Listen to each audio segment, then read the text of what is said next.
So the plan is for the roundtable discussion that I start with some slides. In fact, I prepared a 50-minute talk, but it's not the time for a 50-minute talk. So I will break down on 2 or 3 slides, just some input for the discussion from our empirical findings. Now we are working more than 3 years interviewing migrants, tracing migrants. So I think it's time to present some results on what I call the migration hub. The background is I'm leading the work package 9 in Hamburg project, which is called Listening to the Migrants. So our attempt is a qualitative one, of course. And we want to give migrants a voice, and that was the main aim of our more than 30 interviews. Most of them did Jonathan. Friedrich Heckmann was also helpful in this term. Just one result. If we think on migration from somewhere to Europe, we think on a migration from A to B, on a direct movement. Okay, lots of people are coming on a direct way to Europe. That's not the point. But the point is in our project that there are lots of people coming indirectly in a so-called fragmented way of a fragmented migration. Just one example from our interviews, the journey of a man who ended up by the end of his journey near Bamberg in southern Germany. And you see the movement. So he started in Syria. His origin is coming from Syria. He tried to solve his problem inside the country. Then he realized that it's impossible to solve the problem inside the country. He moved to Turkey. The original plan was to go there and to come back after a couple of weeks, months, maybe years. Then he realized that this is not possible. So he tried to cross the Aegean Sea. On a boat, he came to Greece, moved several times in Greece, tried to go on the Western Balkan route. We are talking about 2015, of course. Then he ended up in Northern Macedonia and went back to Greece. He lived maybe 12 or 14 days in a forest under some really crucial circumstances. Then he addressed voluntary to the police, was sent back to Greece. Then tried to go to Italy. This was also a failed attempt. And finally, he succeeded in catching a plane from Greece to Hamburg. In Hamburg, he met a friend from Syria, and he told him that it's good to live in Germany because the original plan was to go to Norway, because he heard in Syria or in Turkey, he heard about the good living conditions also of refugees in Turkey. So his friend told him, okay, stay in Germany, conditions are quite safe, salaries are good. And this was the way he ended up in southern Germany. A sequence of lots of back and forth movements, not directly staying in Turkey for some weeks, some months. I think in total, the whole trip took almost half a year or something like that. So we are talking about lots of back and forth movements. Just one example, just to come back to Valentina from the last session, she was talking about the location choice. I think this was not a location choice at the very beginning. It was a development. And this is not a single case. I will also not say that it is the rule, but it's often the case that we have these fragmented migration trajectories with lots of stopovers. Coming to my topic, the migration hub. We talked about migration hubs also in the previous sessions, and some of these dots on the map, these points of stopover, some say it's a hotspot or transit zone, stopover seat. I will call it a migration hub. These are the important links between the single sequences of the migration, where people stay, where people spend a couple of time, some spend there some hours, some others spend there some days, others spend there also some weeks, maybe months, maybe even stay there for years. That's in a theoretical sense. We know, I do not have to repeat the new mobilities paradigm, Shelley Arrow, 2006. This is exactly, looking at the research, it's exactly what's posits in the new mobilities paradigm, that we have to trace the migrants, because the migration and the migration decision and the migration destination is developing during migration. So we have to follow the migrants.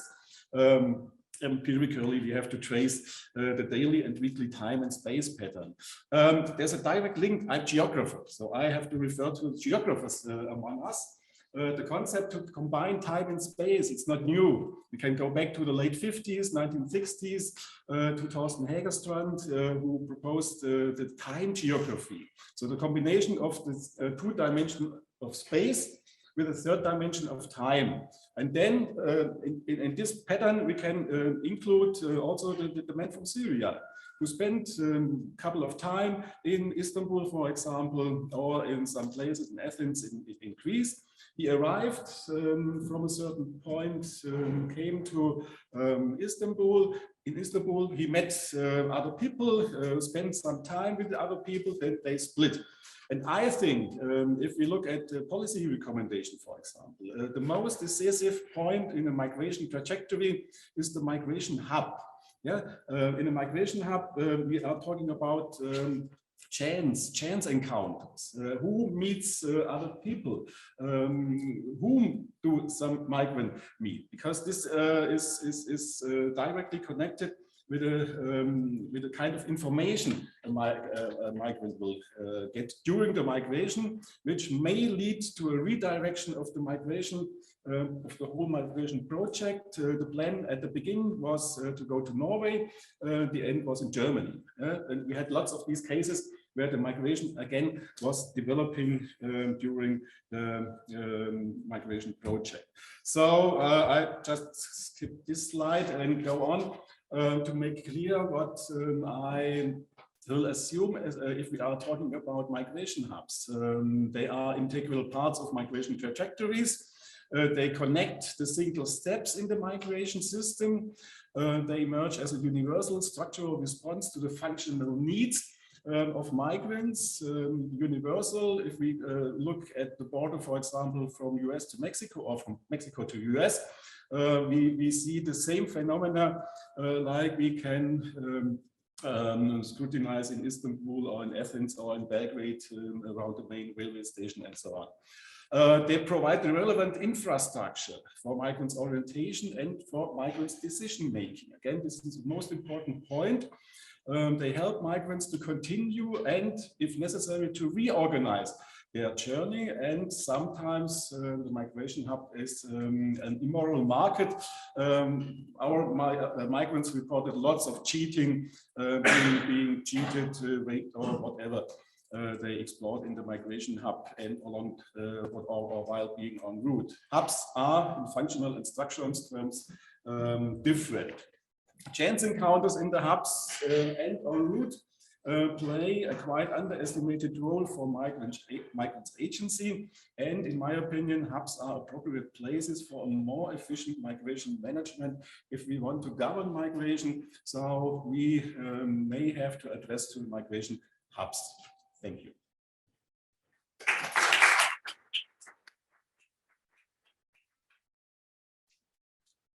Yes, we have Congress.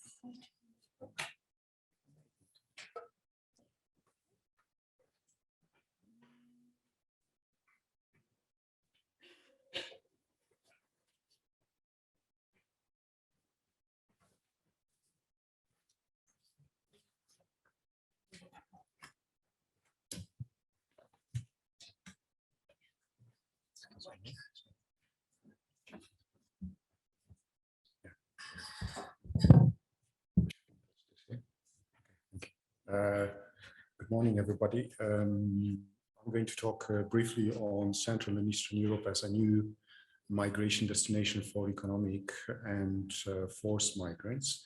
And here on the first slide, you can see a photo I took at the UNHCR registration place in Krakow in May last year.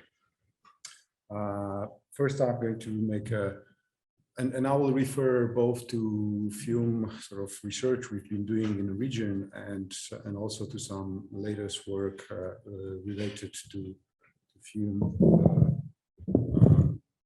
on forced migrants. So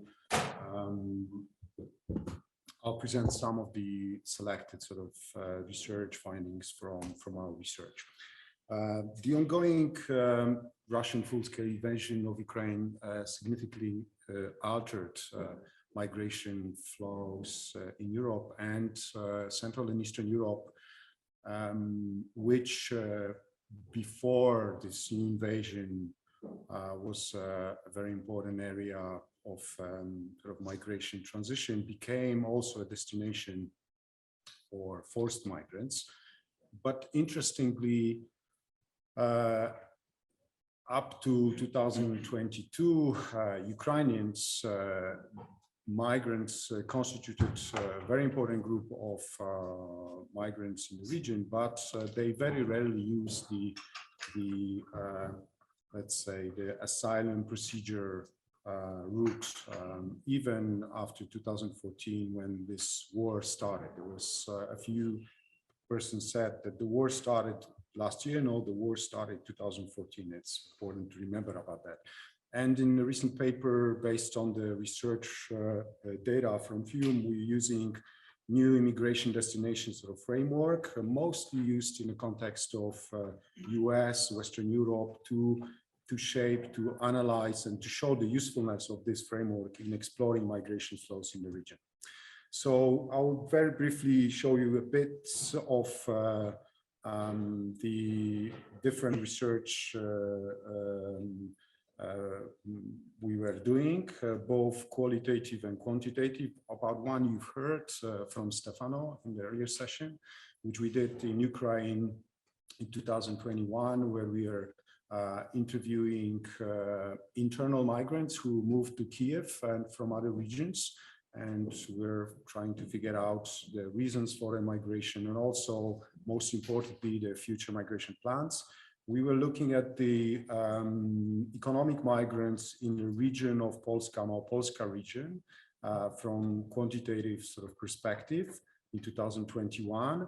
And it's important, the date in May and June last year, we were interviewing with the Wittgenstein Center forced migrants from Ukraine at the same time in Vienna and Krakow, and I'll show you some of the results from these studies. But before moving there, very important sort of introductory point about the Central and Eastern Europe as a very important sort of destination for economic migrants. And here on the slide database from Eurostat, you can see how the share of immigrants was changing in the Visegrad 4, which is Czechia, Hungary, and Slovakia, was changing in the last decades, and how important economic migrants sort of became in the region, especially in the last years, and how important share of the population they constitute today. And among them, the most important are Ukrainian migrants that were this very important sort of migration immigrants in the region. Yet before, you can see that in all countries, their share among the immigrants has increased. And most importantly, in Poland, where they constitute 68% of the total number of immigrants in the country.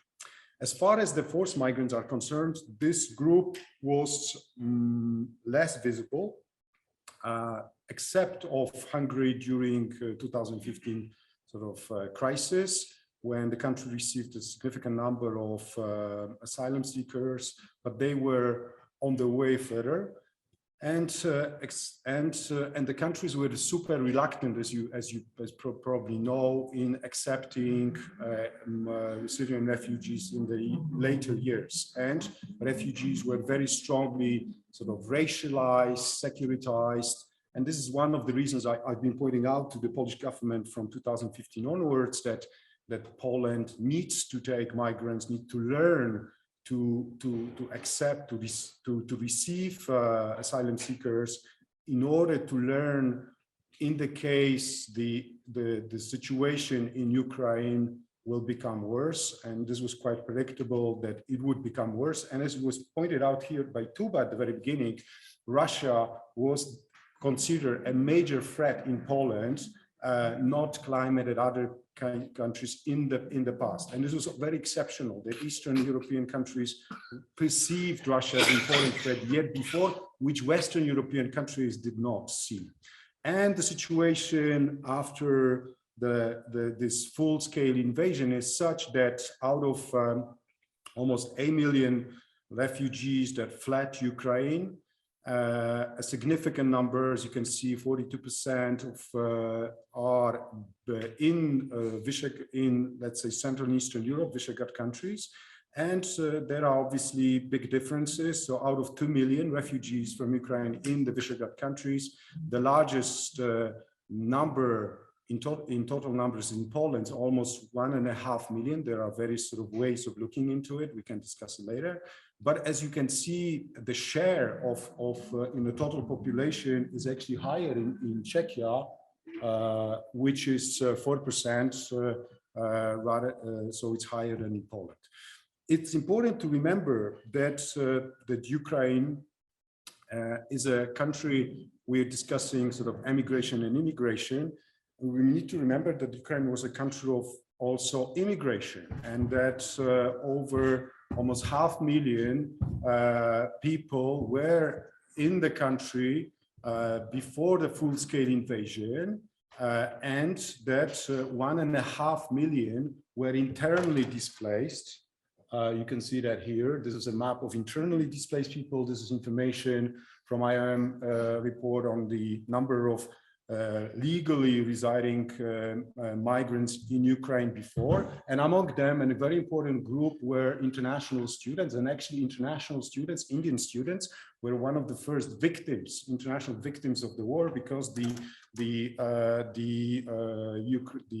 campus of the Kharkiv University was bombarded, and that's where they died. So we need to remember also about that. And these are some of the findings from our interviews in Ukraine. One of the important things we figured it out, that there was a very significant group of, well, in the interviews, numerous persons said that although they had a chances to migrate, they intentionally wanted to stay in the country, and there were these elements of patriotism in these discussions, and some of them, we had in the sample people from Crimea, so Crimean Tatars. There was a very strong desire to return to Crimea among them. And when it comes to further migration for Ukraine, different than to other countries, this was prior to 2020 pretty easy. So irregular migration, sort of the phenomenon, very important in the case of Tunisia, Senegal, and Iraq, was not present at all. When it comes to research which we did in the Małopolska region on economic migrants, a survey over 500 people, we've seen that a significant number of them, as you can see, were from Ukraine, and they came pretty sort of recently to Poland. Importantly, for them, Poland was sort of the first episode of migration. And very interestingly, in this research, we found out that a significant number of them planned to stay in Poland. This was sort of their very well sort of expressed desire. You can see that, and one of the major reasons for that was the difficult economic situation in Ukraine as a reason for coming to Poland. When it comes to the last bit of research I want to share with you, which dealt with the forced migrants arriving to Poland and Ukraine after the full-scale invasion, one of the questions we were asking the Ukrainian refugees was a question about why Poland, why Austria? And as you can see, a significant number of people pointed out to the social networks that the friends were behind the choice of the places, but especially importantly in Poland, a lot of refugees pointed out that the closeness of Ukraine is important for their decision to be in Poland, and the possibility later on to return. And we also asked about the reception conditions, and we found out that actually they pointed out that they felt more sort of welcomed in Krakow than in Vienna, although the differences were not super huge. As we know, this is different than to earlier sort of migration and refugee crisis, where the Poles were very reluctant to take any Syrian refugees. And one of the reasons for that is a very sort of prejudicial, racialized perspective of a so-called Muslim sort of refugees. Here, that the situation is radically different. As far as the various, we looked into their living conditions and housing. It remains one of the big issues. We've managed to quite well manage this huge inflow of people, and there are no refugee camps, but a significant number of people are staying in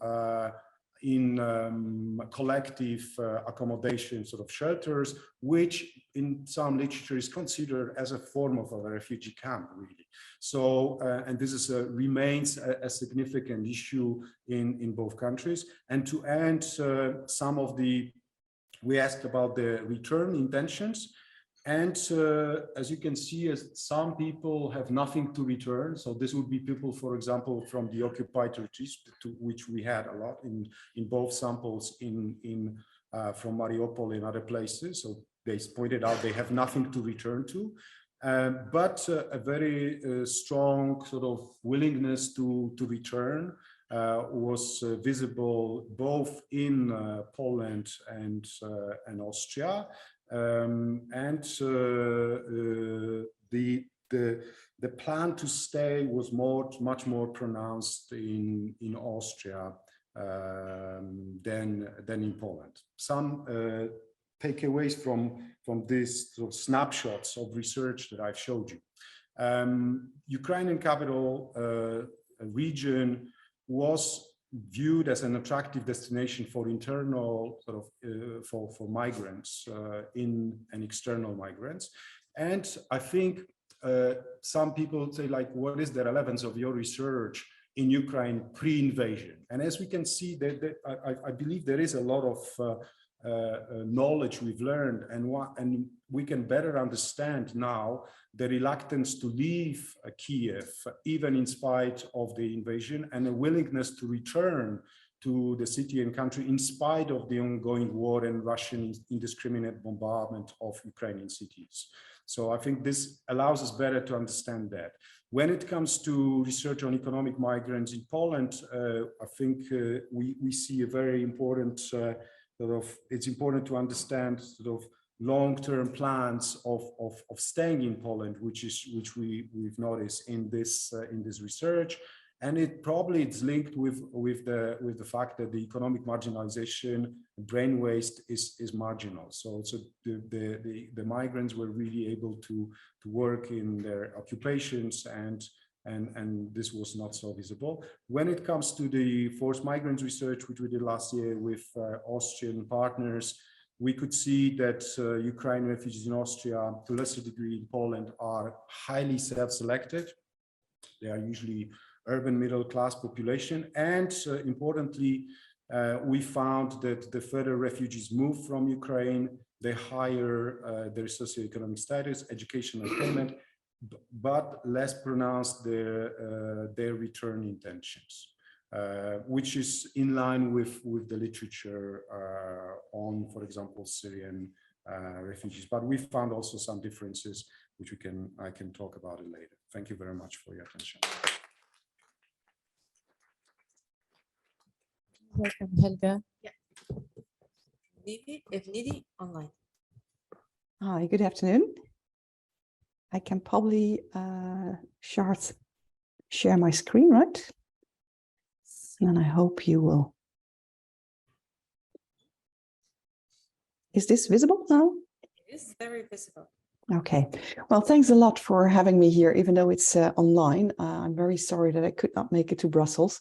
I would have loved to be back at the VUB, as many of you probably realize, since I've worked there for 8 years, and it would have been great to be back, but unfortunately, it was not compatible with other obligations that were already set in the Netherlands. So I'm Joining you online, I'm presenting the work from the QuantMich project. I'm the presenter, but I would like to stress that this is really a team effort. We had Rafael Costa, Michael Boussignon, and Jan Moyaert working on this project together with me and in different stages of the project that has been going on now for a little bit more than 3 years. I would like to share a few results with you. I will not talk that long so that we also have some time for discussion. And what I would like to share is particularly related to also mobility within Europe and the onward mobility of migrants. What I'll try here. So what we often see is that we still perceive migration as a once-in-a-lifetime event, like one move, and often perceived mainly as an immigration rather than an emigration event. And we do not take into account a lot the more dynamic nature of migration, both over the life course, but also what it implies for origin and destination countries. So what we tried here, or at least the part that I'm presenting here in this presentation, is that we try to look into the onward migration within Europe, and therefore adding to the literature by not just looking at European migration, but also those of non-European descent who are moving onward within the European continent after arrival. Well, let's see, first of all, a graph. As you will see, we have many dates from 2019. In some cases, this relates to the latest available data that we could use, for example, from the labor force survey. In other cases, it mainly implies because we delivered this research already a bit earlier in the process of the project. So I just took the findings from the different things that we have delivered. On the left-hand side here, the newly arrived immigrants to the EU in absolute terms, and then on the right-hand side in relative to the population size. And it's clear that the darker color or the more bluish color refers to higher numbers or higher shares. And it's clear that there are some differences across Europe, but it also shows that all European countries have quite some inflow of newly arrived from outside their country. And it also implies that we, for the future, really have to think more about also this onward migration of those of non-European origin and not just focus on those of European descent. And this links actually quite nicely to the first presentation in this session. If we focus a little bit more on the regions, on the left-hand side, you have the Southern European region, on the right-hand side, Northwestern Europe. When we look at immigration towards Southern Europe, there's a whole range of origin countries that we can see. And this goes from countries like Romania, and the thicker the size of the arrows, the larger the numbers. So, for example, Romania, but also Germany is a large inflow, and then we see also different countries from outside of the European continent, like, for example, Morocco, but also Peru and the United States. On the right-hand side, Northwestern Europe, where you see quite a large inflow from European countries like Poland, but also Italy, and also from outside of Europe, where we find those coming, for example, from the US, or in the case of more recent times as well from Syria. I think this clearly shows that it's important that we take also a regional perspective, because the differences in migration flows and the destination countries is clearly not uniform. So if we want to say something about this and also the future development, it is relevant that we not only look at the European-wide flows as in the previous graph, but really dig in a bit more into the different dimensions that are relevant for the different regions in Europe. So when we again take the top 15 flows within Northwestern Europe and Southern Europe, you see the country of birth on the left-hand side and the destination in the middle column, and then the absolute numbers ranked. You see that Germany is quite an important destination country for quite some origins, but also that Germans moved to, for example, Switzerland and Austria quite substantially in the period of 2019.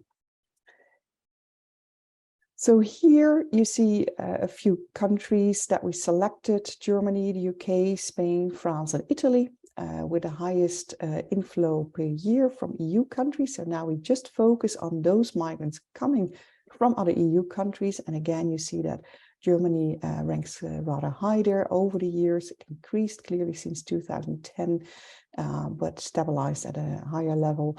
UK second in that ranking, and for Spain, France, and Italy, it's rather either a stable line or small increase in the case of Spain and a small decrease in the case of Italy. So again, showing also for intra-European mobility quite some diversity between the different countries. So not even within the regions, but also the countries. So I'm really zooming in a bit more again here.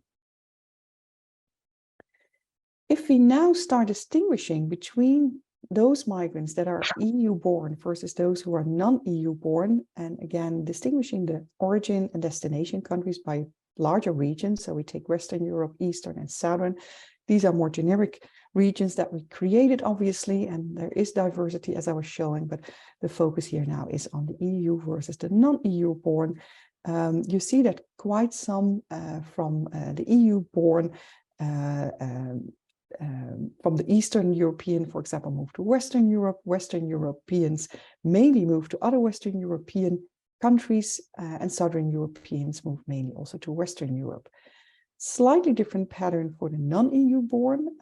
Again, Western to other Western countries is the largest group. Southern Europeans mainly to Western countries, and to Eastern countries in a lesser extent, but we do also see some moving from Western Europe to more Southern European countries among the non-EU born. So again, important to distinguish those of different origins that are moving within Europe. We take the non-EU born based on the labor force survey. We don't know whether these people, for example, have citizenship of one of these countries. So it's really based on place of birth rather than citizenship here. The top 10 origin versus destination countries, again on the left-hand side, so looking a bit further into the details, as I showed before, EU-born mainly top 10 origin countries from Romania, the UK, and Italy, Germany, and Poland in the top 5, whereas you see for the non-EU-born, mainly coming from Spain, Italy, and again, Germany and the UK. Much smaller sizes, so the non-EU born in absolute numbers are smaller than those of EU born people that are moving within the EU, but still an important difference there. Also, when it comes to destination countries, UK and Germany most favorable for both EU and non-EU born, but then for the EU born, it's followed by Italy and Romania, whereas for the non-EU born, it's France and Spain that is among the top destinations.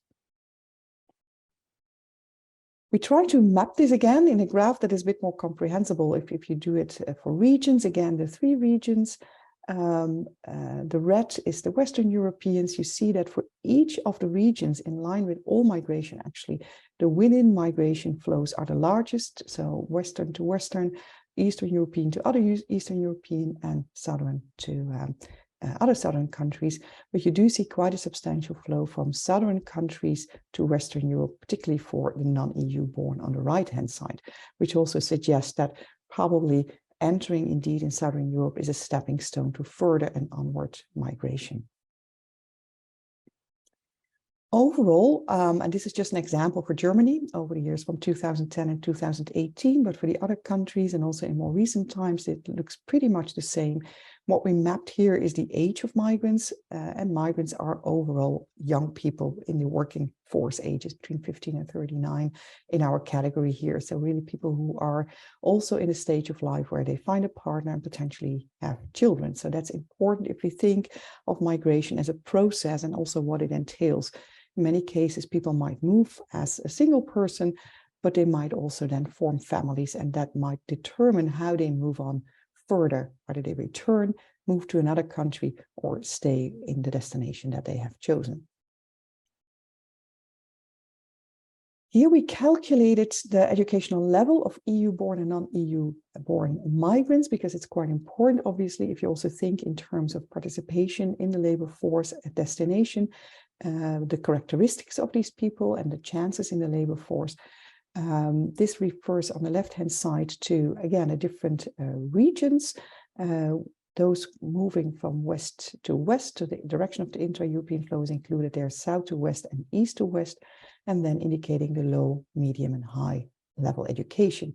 What you clearly see for the EU-born is that particularly the west-west, so the intra-European mobility within the Western European part of Europe is mainly dominated by highly educated, whereas you see the EU-born east-west, there's much more diversity, and you see many more people that are either low or medium educated. When we go to the non-EU-born, the pattern is in general a little bit the same, with the exception of the south to west, where you see much fewer highly educated, and where it's mainly the lower and the medium educated that move from Southern Europe to Western Europe. So there is a bigger difference there, and the same applies for east to west, where we see many more people with a higher education moving to Western Europe when they are non-EU born compared to those who are EU born. What I try to show you here is that migration is really a life course event, but it's a dynamic life course event. It's not static, so we should really try to move on with our both our theories and our data to capture this dynamic and these dynamics much better. It really refers to mainly young people, even though also obviously some shares of the elderly are mobile. The large majority of people who are moving, be it of European or non-European origin, are young people. And you see that the migration is potentially repetitive. So we really should include way better in our thinking and in our analysis the differences, the circular migration, but also the onward migration and the return of people to their origin. And it's relevant particularly to focus much more also on these non-EU nationals that are moving within the EU.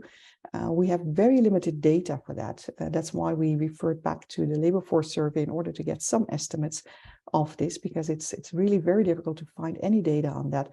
Whereas with the increasing share of non-EU nationals, or at least arriving migrants that have non-EU origins to Europe, it becomes increasingly important to understand where they settle, but also how they move on in their lives and to which countries they come.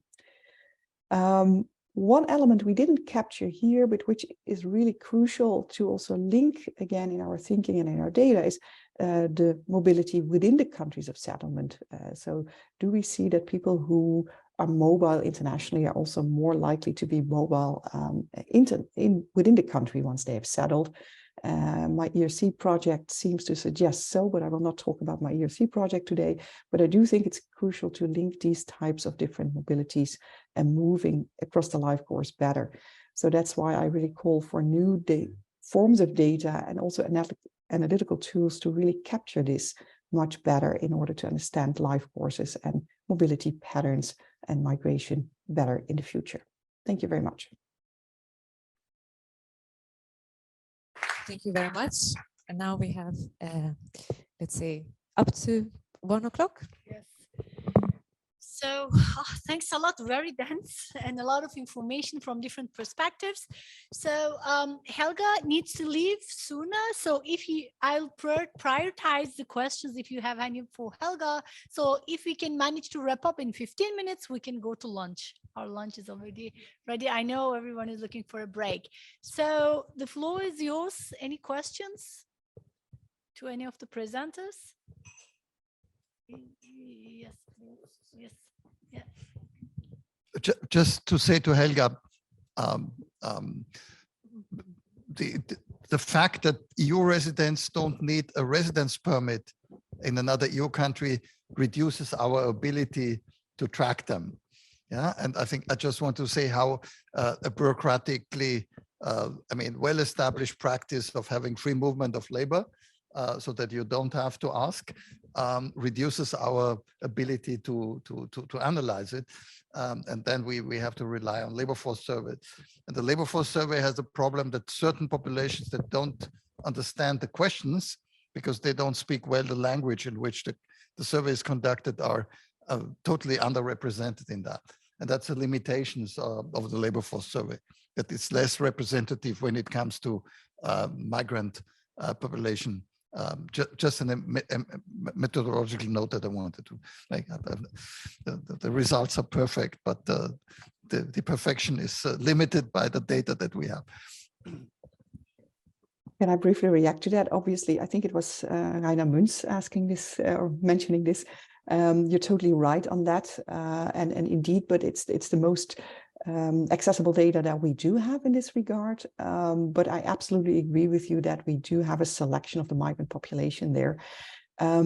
What would be interesting is that in some countries, it's much more easier, obviously, to also acquire citizenship for those coming from non-European countries, to see also how that facilitates potential moving within Europe, or whether it actually doesn't make a difference. So I think that's kind of research questions we have not addressed at all so far, where it can be really relevant to see how then also for those who can enter the EU and acquire the citizenship, whether indeed also for them it facilitates moving, or whether that is less the case for those who were already born here. I think the question is to you, Helga. We have one question from the audience, online audience. Could you provide some information about the share of secondary within EU migration when compared to extra EU to EU immigration? What differences between receiving countries? I'm not sure whether I got the question well. Is it in the Q&A? Yes, it's in the Q&A. Okay. I'm not sure whether I understand the question correctly. It is comparing the share of secondary within EU migration. Yeah, but I'm not sure whether I understand the secondary within EU migration correctly. I just want to make sure that I'm understanding. Okay, Matthias, would you mind unmuting yourself and raising the question?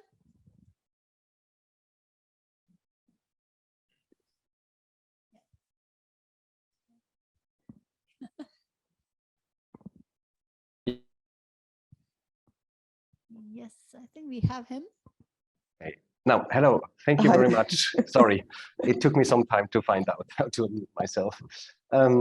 Yes, thank you very much for the presentation. Very interesting. So I was just wondering about the geography of this relative importance of the within EU migration of non-Europeans when compared to the direct migration from outside of Europe into Europe. So in that sense, all right. Now I understand. Sorry for, I just wanted to make sure that I understood you correctly, so I can also give the correct answer. And in this case, I actually don't have an answer. And that exactly refers also to the first comment that was made, that we really cannot capture correctly and in complete sense what is happening within the EU countries. What we do see that the shares of, if we take the labor force surveys as we did, then we do see that particularly the non-EU born are less likely, or seem to be less likely, to move compared to those within that are born within the EU. And that may have to do something with the fact that they don't have citizenship of one of the EU countries, therefore hampering the possibility potentially to move easily to another EU country. So in that sense, it might be really, it's really important that we get more of those insights, particularly when we have larger shares of non-EU residents in Europe as well. So I cannot answer your question on that front. What we do see is that when we look at the EU-born migrants, the large share of people are basically moving relatively close by. So border regions are really important. So there's a lot of activity across the borders between the countries of the EU. So Dutch people move a lot to Belgium and Germany. If we look at the Scandinavian countries, you see a lot of moving there between the different Scandinavian countries. But if we look at the non-EU residents, then we actually see that they move much more often in larger distances also across the European countries. So that was quite an interesting finding, that those of EU origin move relatively close by, whereas those of non-EU origin seem to move further distances within the EU. And that might have to do with opportunities they try to seek elsewhere, whereas For EU residents, sometimes it might also simply be that moving to the other side of the border, for example, when I would move to Belgium, housing would be much cheaper than it is in the Netherlands, to just give one example. So there might be all kinds of different drivers and reasons behind moving for EU and non-EU origins. So I realize this is not an answer to your question, but an addition with some information that could be relevant to understand this better in the future. Thank you for this very interesting information. Thanks. Thanks a lot, Helga. Any other questions to any of the speakers? Yes.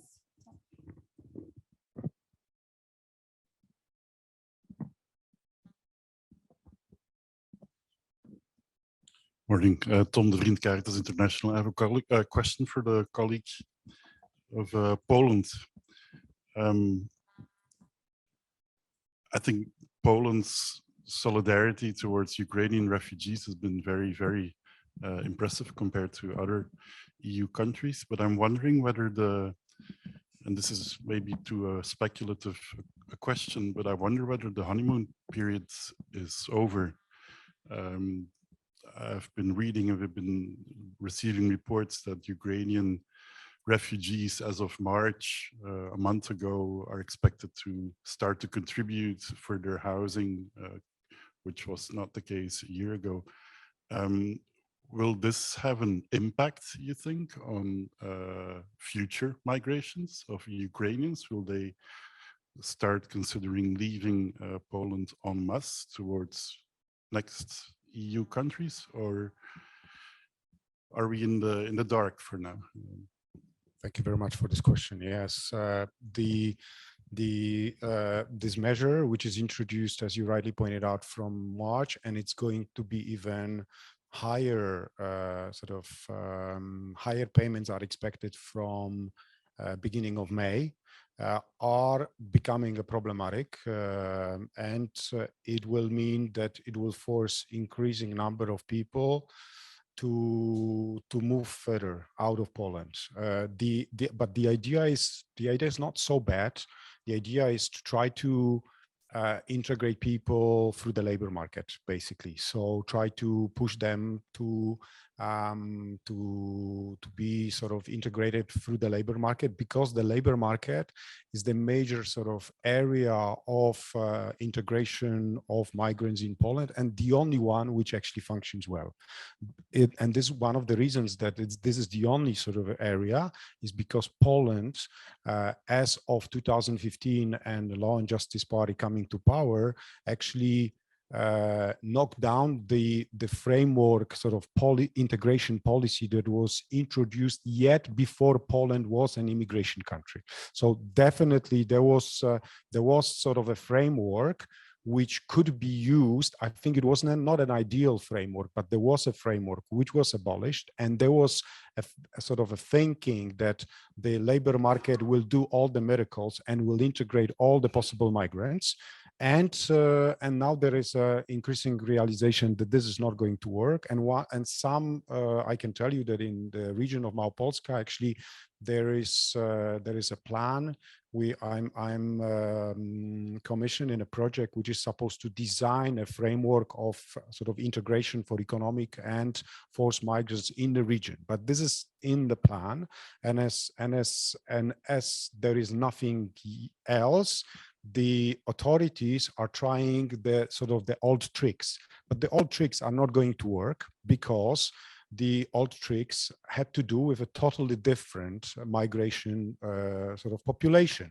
Now, as you know, the vast majority of the forced migrants are women with children, and some of them are in the labor market, and we can see that in all different sort of data, but some of them are not able to be in the labor market because they have responsibilities to look after the children.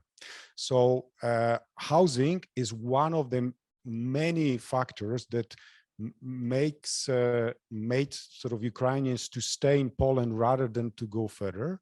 But these measures may, as you rightly pointed out, push people to either go back to Ukraine or to migrate further. So, and clearly this will have an impact on some number of people, but there is a relatively a small percentage of people who are in the collective sort of shelter situations, between 10 to 15%, depending on the region. So this is sort of not the vast majority of people, but it will have a negative impact in my opinion. There is another short question for you. If you have included international students in the study that you have? No, the international students were not included. We were only interested in the Ukrainian citizens, but there was in terms of the possibilities to stay in Poland, there were changes in the legal sort of framework that some of them may have stayed. But the truth is that at the very beginning, there were various sort of efforts by various embassies to actually move these people out of the region. And nobody has really done proper research what happened with these students. And as you could see, this was a very significant number of students who were moved out, and especially students in medical fields. So as you could see, Indian students were the first, and Moroccans and others. And they obviously, from the career perspective, there a lot of it meant a lot of trouble in terms of their educational path. Oh, yeah, please. Your question is to Konrad, to everyone? Okay.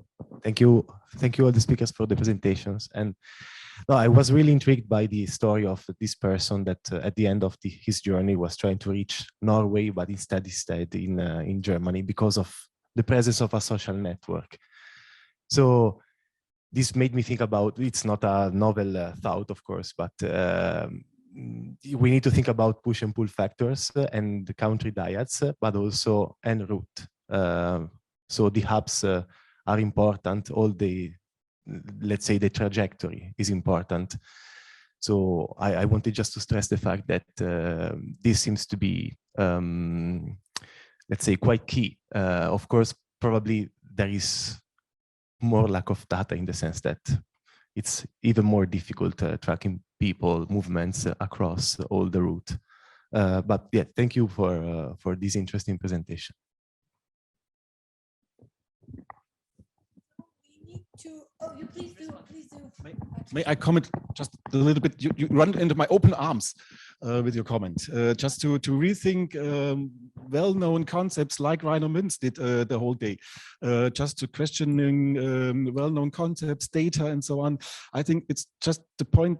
It's not only push-pull. I think it's the wrong thinking to think in the categories of push and pull, because in our sampling, we had only a few migrants who wanted from the beginning of the migration to come to Germany. And I think it's in other European countries, it's more or less the same, maybe with Spain, for example, as an exception. First point. Second point, the assumption of sending and receiving. Some of the colleagues use the term sending countries. That's completely wrong. That's thinking from Yugoslavia from the 1960s, guest workers thinking they sent migrants, human beings to other countries in the hope that they will come back.